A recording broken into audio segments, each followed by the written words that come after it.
Hello and welcome back to the Better Divorce podcast.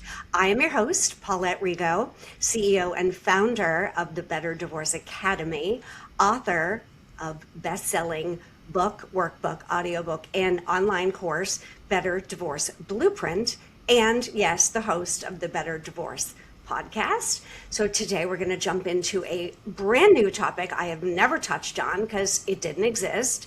And even though I started this about 9 years ago, this world of divorce is changing and evolving, which makes me really happy.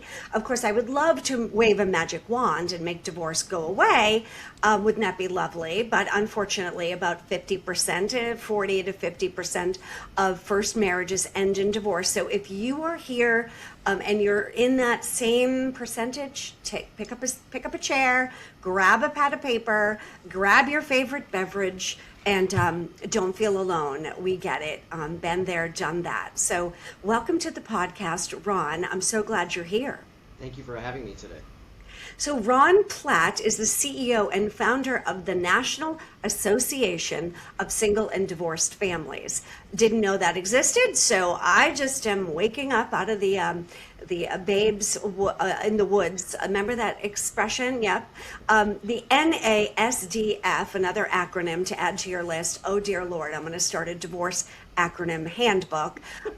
So tell me about this fabulous organization. It makes me so happy to learn about you, Ron, because unfortunately there's such a stigma about single families and divorced families that just that name alone makes us not feel so, I don't know, alone and judged and abandoned and all the criticized, alienated, all those other horrible things that we don't want anyone to feel. So tell me about your journey. How did you start this? It actually started as an idea about 30 years ago when my dad and I were both in the insurance business doing product development. So people came to us with really niche products that they had to find insurance for. And you heard like Marilyn Monroe insured her legs. That's the type of insurance we would have done. Hole-in-one insurance. I'm going to date myself, but we got a call from Asia that they wanted a cell phone warranty. And I was like, who wants a cell phone warranty? But clearly, 20 some odd years later. And I'm sitting with my dad. He was an idea man, and he said, I want to develop an insurance product that would guarantee child support and alimony if the person dies, becomes disabled, loses their job because they closed the plant or they were downsized, or if they're an entrepreneur and they have to declare a business bankruptcy, that we would continue making the payments. And I thought, well, that's brilliant. Well, we have an association utilizing it for something else. Why don't we convert it and gear it toward people who are getting a divorce? And then we realized that everything we're offering for divorced individuals is also used for single families. So let's do both. My dad's like, that's brilliant. But he didn't want to start the association until he placed the insurance. And unfortunately, he met his demise without doing it. And I joked that on his deathbed, I was shaking him. Who do you want me to call next? But I ended up starting the association about a year ago. And basically what we wanted to do is replicate the model that AARP has, because they've done it so well for so long. They have 36 million members, and they advocate for Social Security, elder fraud, and Medicare. So what I like about it is that Congress won't make a change to Social Security or Medicare without talking to AARP. I became a foster parent about 20 some odd years ago to a 13-year-old LGBTQ young man. And I saw that the system was failing him miserably, and other children as well. I wanted to have a format that was large enough, like AARP, to be able to work with foster care reform and family court reform. But in order to do that, like I said, you have to have a loud voice. And if you're advocating for something and you have 1 million plus people behind you, knowing what you're advocating for and supporting you, people are going to listen. So at the time, I didn't realize that that's how the association and that passion of mine were going to combine. But when we opened up the association, we said that as soon as we reach 10 or 15,000 members, we're going to start our advocacy work, have a lobbyist in Washington, D.C. advocating for foster care reform, and holding states accountable to making sure that their foster kids are being taken care of in a way that's going to make them healthy adults and healthy contributors to our society.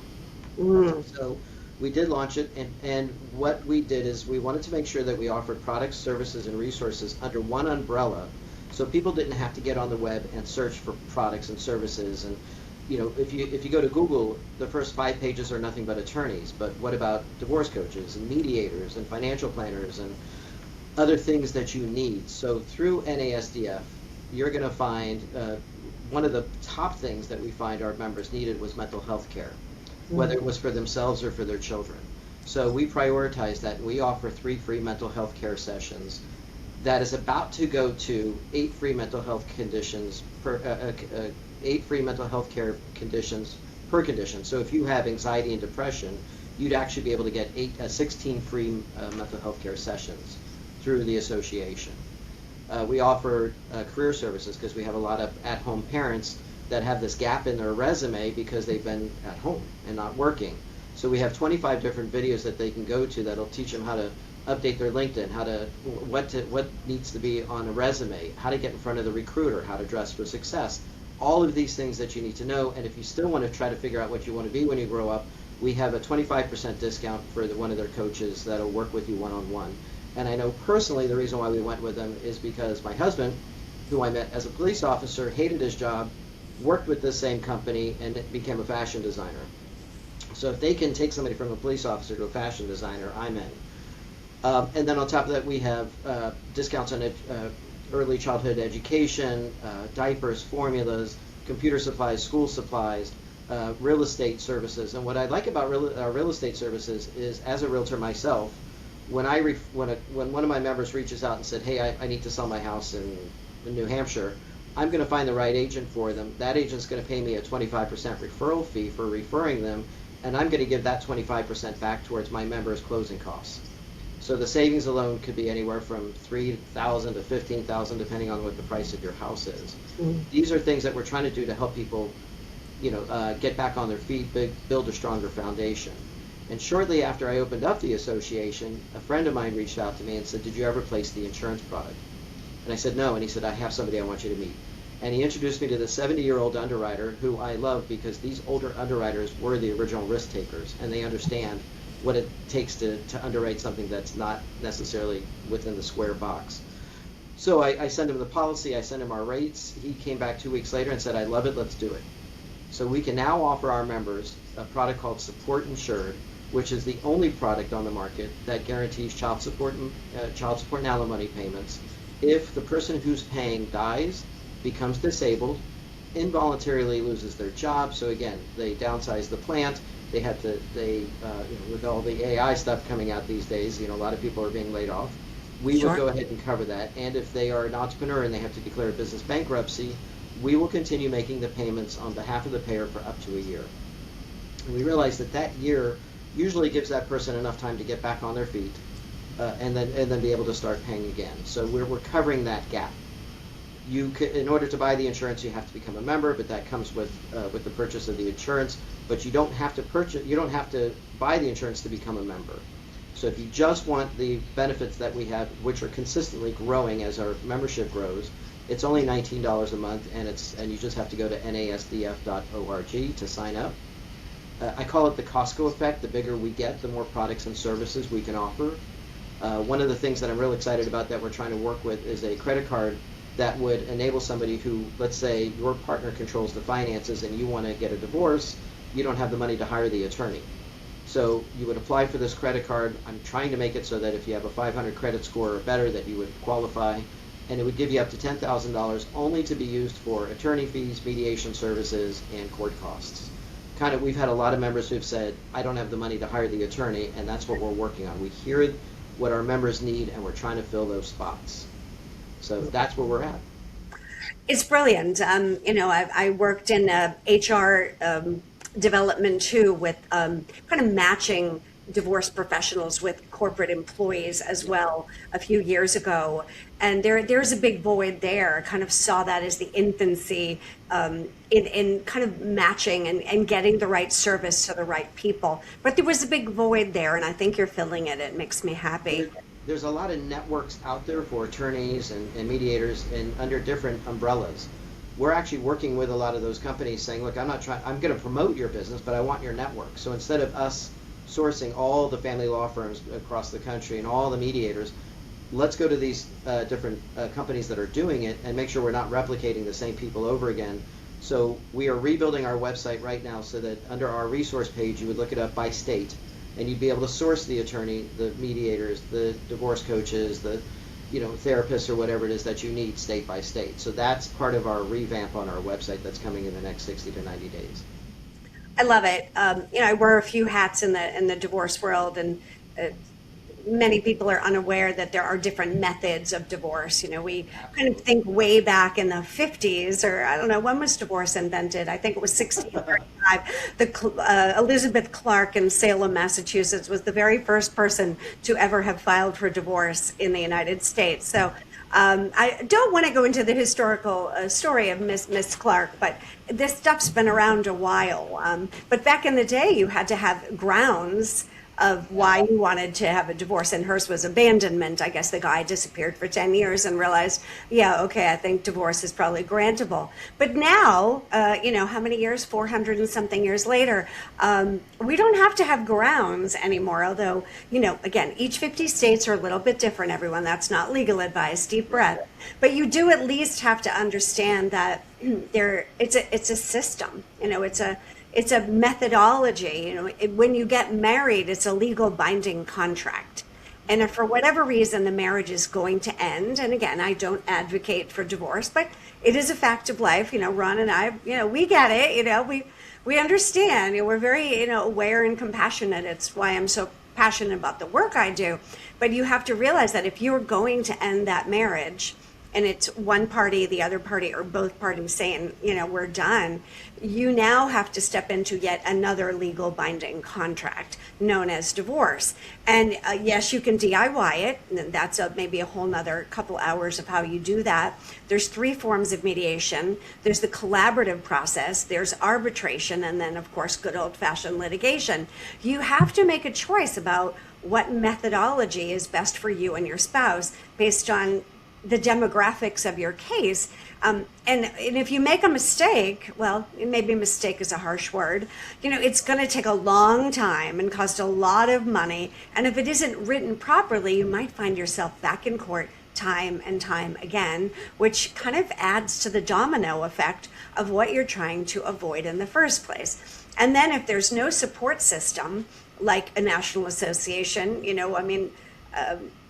being 61 and thinking, am I going to retire? I got inundated with mail from AARP, I think when I turned 55, right? Man, every day there was another flyer and letter, and I'm like, okay, fine, I'll join, I don't even know. I think we are members, It is interesting that there are these organizations out there to support different demographics in the country, and beyond, of course, Canada and other listeners out there, but let's just pick on the good old USA. But there wasn't up to this point with single and divorced families, which kind of leads to the exacerbation and the magnification of the stigma that we just want to sweep it under the rug, make it go away, pretend it's not there. And it continues to make people feel like they did something wrong, that they're, losers, and they've failed at their life, and I want to make sure everybody knows that is not the case. This list of services that Ron has allocated, bullet pointed for you, is you may not need them all, but I bet you're probably going to need a handful of them. So I think that's great, and I, of course, am thrilled to connect with you and would, talk to you about being one of your vetted professionals. So I think that the work I do, with that first hat of being an ADR private mediator, helps people stay out of litigation. And sometimes we need to litigate. There are those 3% of cases that need to go to trial, and I work with them too. And then coaching people that, or even consulting, doing assessments of helping them realize, like, is your family situation really one of litigation, or are you more down this path? Because that's one of the hardest decisions, is what path to take, because they feel so uneducated, unaware, unsupported, unresourced, which is where you would come in too. Resources are everything. Having the right person, I like to call it, in your Rolodex, way back when we used to have one. Yeah, me too. If you don't know the right person for the right task for the right job, you're in trouble. So it is great. When it comes down to this organization, do you find that people are researching or Googling more the solution of the insurance avenue, or do you find that they're more Googling or researching that those additional resources? Or is it more a combination and they're just trying to educate themselves about solving these problems? I think that most people, when they hit the internet, they're like, how do I do this? What's the process? Yeah. I don't want to be with my partner anymore. I can't afford an attorney, but can I do this myself? Does AI offer anything? Is there an alternative to, I don't know, my friend said I should do this. So they're going to research the process of divorce, and then what do I do after I get a divorce? Am I going to have enough money to buy a place? I don't have any furniture. I have to start from scratch. Yep. It's interesting. A friend reached out to me when I first started this and said, you should do a registry. And I thought, oh, that's brilliant. Well, we now have a registry through one of our affiliates.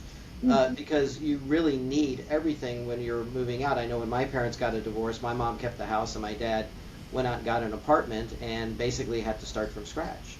So Well, we have marriage and bridal registries. Why don't we have divorce registries? exactly, Yeah. exactly. So now we have that. And again, you could register a bunch of stuff, and your friends say, "What can I do to help?" Well, go to the registry and buy me something. So it could even make it a little fun. You going shopping and going, I can't afford this, but hopefully my friends can, right? So let me make it pretty and start from scratch. But I think what it is that people realize that their lives and their foundation are completely shaken up, especially if they have children, and they are trying to cushion their kids as best they can. And if you and your spouse are not getting along, there's a lot of chaos that's taking place. How do I take that chaos and create a more stable environment? And that's something that we try to do with the association by offering just a slew of different things that can help you reestablish that foundation. As far as the insurance part, because it is so new, I always like to tell people, the good news is I have no competition. The bad news is I have no competition because nobody's heard about it. So Correct. I'm reaching out to the family law community and the judges and saying, you've got to let your clients know about this great product. I'm also reaching out to the general public through a publicist and PR firms and advertising to let them know, I want you to go to your attorney and say, hey, I want the person paying to either purchase this or I'll purchase it on their behalf because either party can purchase it. So it's about informing the public about the product. I know here in Florida, when you go to get a divorce, one of the requirements is that the payer has to purchase a life insurance policy so that the children or the spouse is going to receive the funds up to whatever age. Well, that's fine, but what if the person doesn't die? What if they become disabled or they lose their job? Not somebody who decides not to pay. That's a whole different scenario. Sure. Yeah. Somebody who wants to pay but has a situation that enables them not to be able to do that. We want to be able to make sure that that person receiving it, that their foundation continues to be strong financially by making sure that those payments continue to be paid. So it's a necessary product. I've talked to a couple of lobbyists. They're so excited about it, they want to make it a law here in the state of Florida that every divorce has to have it because there's value in it. So that's pretty much what people are Googling is resources. How do I do this? What's my next step? What does life look like after I leave this person? Yes, it's a much needed conversation.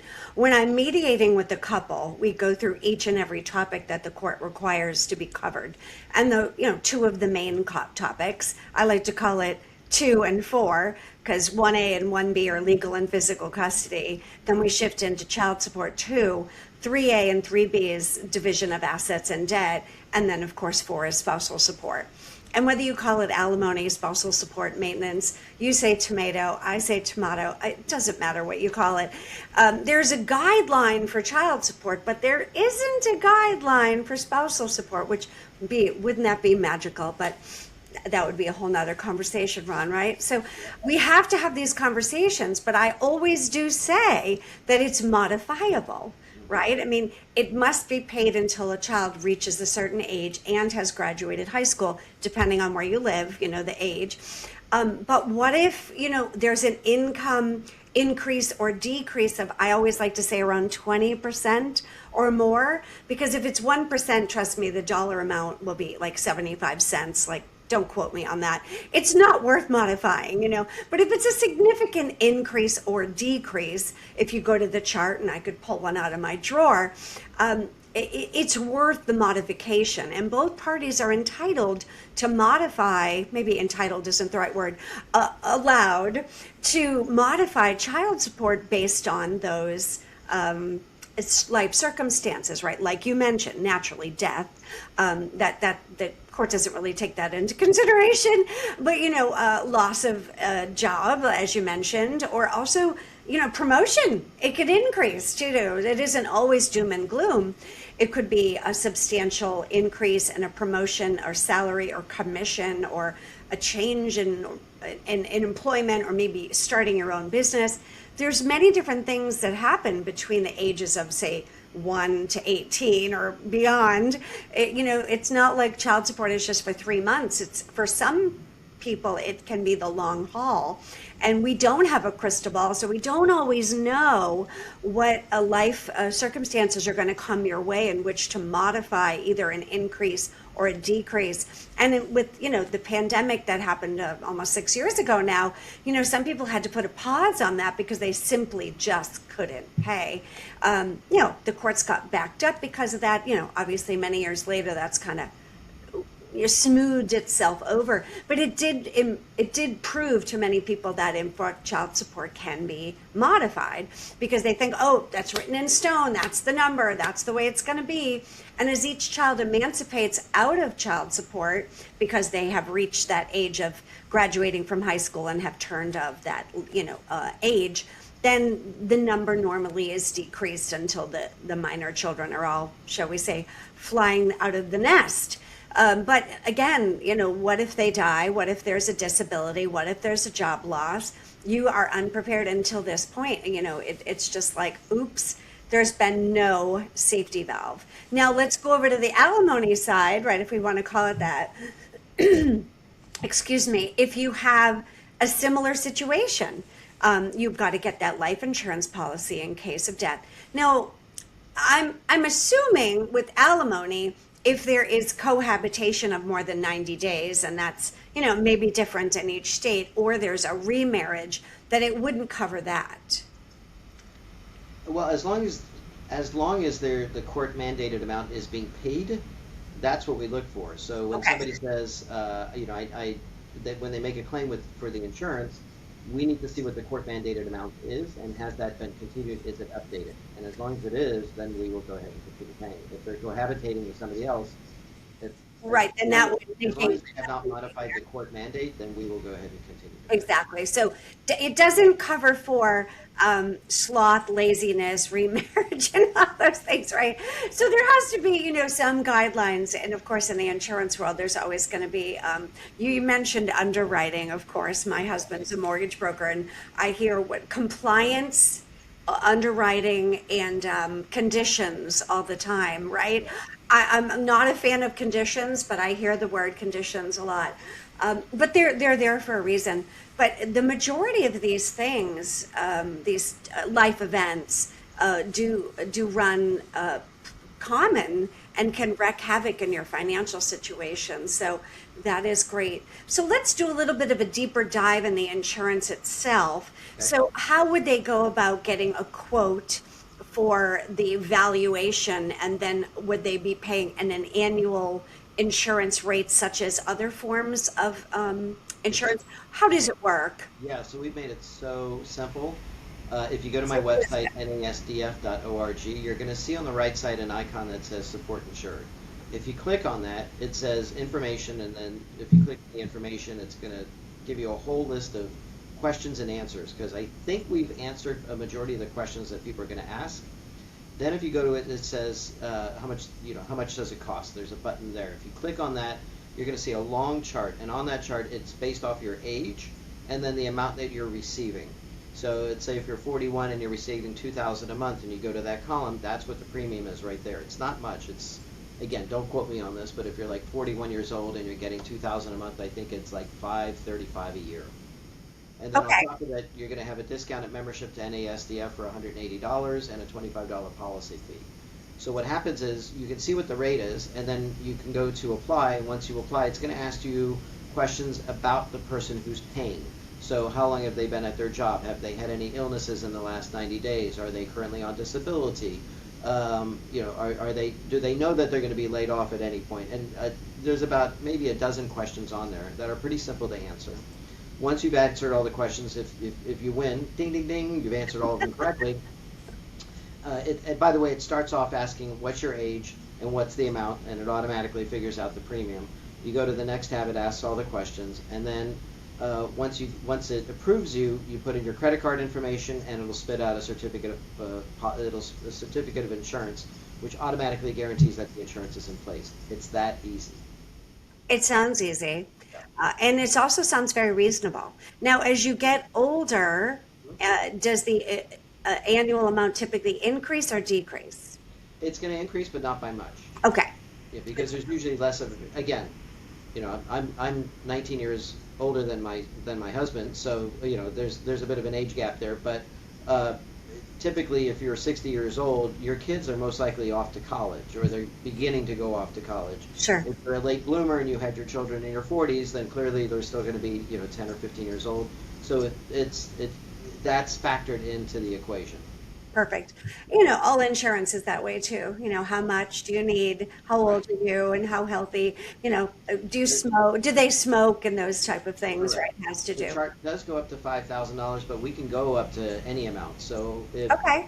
What would happen is if you needed 10 or 15,000, you're just going to reach out to us, and we're going to figure out what the premium is. But it basically, you would take the 5,000 premium with the 1,000 premium, if you're 10,000, double the premium for the 5,000, and that's what it's going to be. Excellent. Well, I love this. And if you're listening, everyone, make sure you write down that website and do some research on this. This could be a game changer for you coming up with a settlement agreement and including that insurance policy to cover both the loss of child support, the loss of spousal support, or both, right? If you have both, you might need both. You might need one or the other too. It depends. Everybody is going to be different. So, Ron, what is the best way for people to learn more about this organization and follow you and become a fan like me? Thank you. NASDF.org is our website. Our socials, we're on Facebook, Instagram, YouTube, TikTok. The gamut. LinkedIn. So it's all of them are under NASDF.org.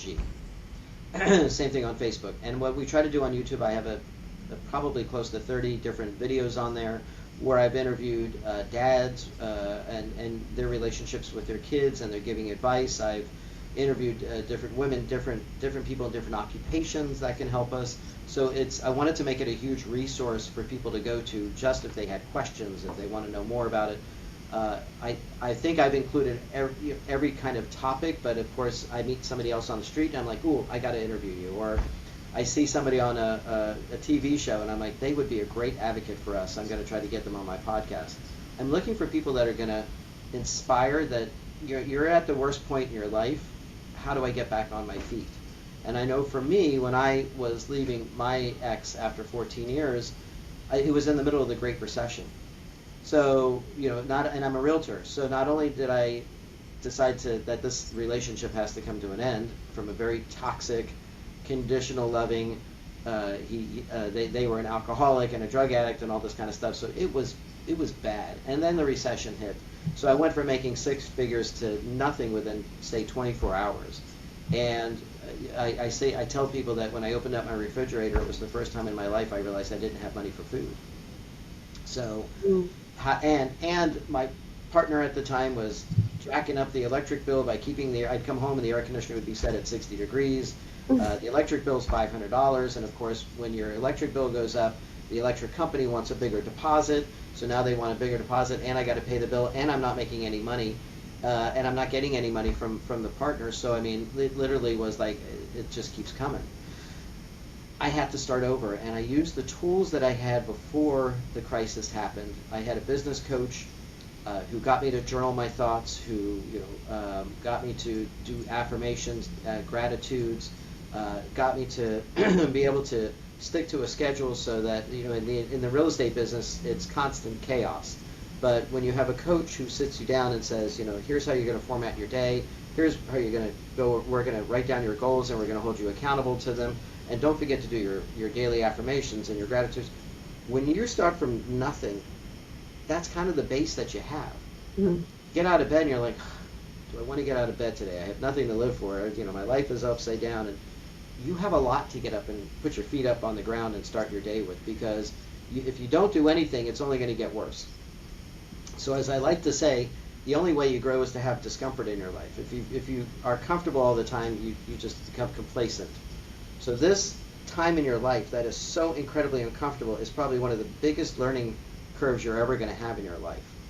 So I have two choices. I could just basically put my head into the sheets and hope it all goes away, and it won't. It's only going to get worse. Or I can go ahead and put my feet on the ground, start my day, and make the best of it, and have one good thing happen to you during the day. And that's the gratitude part, is like, I put my feet on the ground. I don't have any pain or discomfort. I'm healthy. I've got my mind. Now I got to fix this. So how do I do that? For me, being able to pour my thoughts into my journals and really, because I couldn't afford a therapist at the time because the economy was in the dumpster, so I had to pour my head into my journals, and it worked. And then I had a dog, and I took my dog for 5-mile walks, and I would do my affirmations, and I would do my gratitudes, and every day it got a little bit better. Every day there was a win of some kind that I had to acknowledge. Even if my business was failing and I was worried about money, there were wins. Even once I got the ex out of the house, that was huge, but that took forever. I had this house that we had listed for 900 and something thousand, and during the recession, and I had offers, but their attorney kept saying no, no, no, no, no. It went from 900 to 800 to 600 to 500. So by the time we sold the house, I couldn't even afford to pay the other realtor. I had to go to my broker and say, I have to owe that realtor the money. She fronted it for me, and I paid her back. Mm-hmm. So I walked away with nothing. They walked away with a check for $3,000 when they could have walked away with a check for $100,000. So the attorney really screwed up that situation. I went from a 3,000 square foot house to a 400 square foot studio, and it was great. Because everything I needed in my world was in this space, and it was mine, and it was quiet, and I had my dog. I got my dog, and I got my house, and that was it. I started from scratch. And to this day, I still remember the apartment. I still remember the experience, and it felt good because now I had the opportunity to focus on myself. And part of that focusing, I remember my sister saying, "Don't date anybody for 5 years." I'm like, "I'm gonna go out and date immediately." And I did. And shortly after I got into that relationship, I was dating the same person I just left, but in a different body. And I remember saying, this feels oddly familiar. Right? The person looks different, but the feeling is still the same. This isn't what I want. Mm-hmm. So when I left that relationship, I really sat down and wanted to figure out what it is that I wanted in my next future partner, my future spouse. And when I ask people what you want in a relationship, they always tell me what they don't want. I'm like, no, that's easy. What do you want? Well, I don't want that. That's not what I'm asking. What do you want? And I journaled about it so much that when I finally met my now husband, I took out the old journal and I read to him and I said, who does this sound like? And he says, wow, it sounds like me. I said, yeah, that was written 5 years before I met you. Yeah. Because what happens is when you have that focus, this thing in your brain called the reticular activator, which the best way to explain a reticular activator is when you go to buy a car and you want to buy, say, a white Volkswagen, and all you see on the streets are white Volkswagens. It's because you're hyper-focused on that. So when you set your goals and you focus on them, that's all you begin to see, and that's what you end up going for. Yes. So once I focused on what I wanted, my dates changed. My dates became interviews. They didn't know they were being interviewed, but I could tell within 5 to 10 minutes whether I was going to have a second date or not. That clarity also goes to other things in your life. If you know what it is that you want career-wise, if you, I have a friend of mine that's a realtor and wanted to go back to being a psychologist, and I said, have you spoken to other psychologists before you do that? And he's like, no, I haven't. I said, well, who's the number one psychologist you've always wanted to meet? He goes, oh my God, it's this person. I'm like, great, go have coffee with them. And they're like, I can't do that. It's like, this person's famous. I'm like, everybody wants to have coffee. So I insisted that he reach out to the guy, send him an email, and the guy, he called me a couple days later. He's like, the guy responded. I'm going to have a coffee date with him on the phone. I'm like, people want to talk about what they do. So it's a matter of getting out of that comfort zone, breaking the old habit. I was in a relationship with somebody that was exactly how I was raised. So my parents raised me conditionally with love, that I had to earn it, I had to do more, I had to do my chores, I had to do things that I thought would buy them love. I was an overachiever because I wanted them to say, "Oh, great job," And I realized that when I got into a relationship, it was the same thing. I was loved the same way. When I got out of the relationship, I said, I don't want to be loved conditionally. I want to be loved unconditionally. I want my partner to accept me for who I am, the good, bad, and the indifferent. And whatever it is, we'll talk through it, work through it, and I'll change if I need to better myself. All of that came within that 5-year period. So for me, that undivorce, as I call it, because I wasn't married, but it was the same as having an actual divorce, was the best thing. It was the worst thing for me at the time, but it was the best thing for me in my life, because so many positive changes have come from that. And that's kind of what we want to pour into NASDF, is let you know, I know it's bad, but if you really do the work and you really don't make the same mistake, or try not to make the same mistake, it will get better, and we're going to show you how to make it better. And we're going to put podcasts on there. We're going to have you hear people who have success stories. I was watching one of the housewives. I know I'm a housewife addict. And there's a woman on there who left her husband, and she was in a toxic relationship. He's an athlete. She started over. She worked on herself for 5-6 years, and what an amazing person she is now. And I looked up her Instagram and said, I want her on my show. I want to interview this person as a success story for somebody that's been through the mud and now is celebrating the new person. That's what we're trying to inspire people to do when they come to our association. Well, you're singing to the choir, my dear. If anybody can get through divorce after what I went through, anyone could do it if I can. So it's why I founded Better Divorce Academy and authored Better Divorce Blueprint, and do this work. I'm nodding my head. If you're just listening to the audio, I've probably been nodding the whole time. It is an opportunity, as Eleanor Roosevelt says, to dwell in the possibility. Don't see it as a failure. No. See it as an opportunity to rewrite the script and start over. Everybody sees it as a different trajectory and paradigm. Where am I now? Where do I want to go? And yes, it can be scary.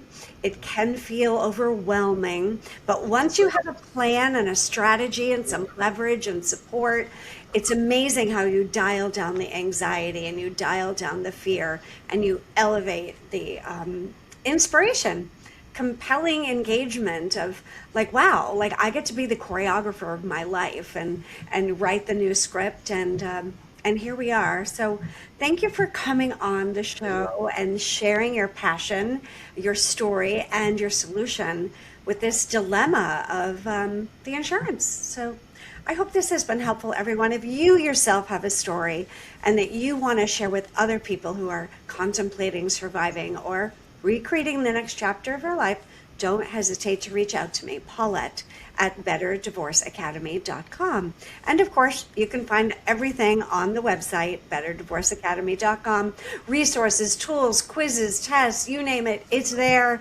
Reach out, happy to help for private mediation services or individual coaching. Let me know how I can help. Thanks again, Ron. Reach out, look into his work, and he'll be a resource that I will go to time and time again. And got to make it better, everyone. That's how we roll. See you next time.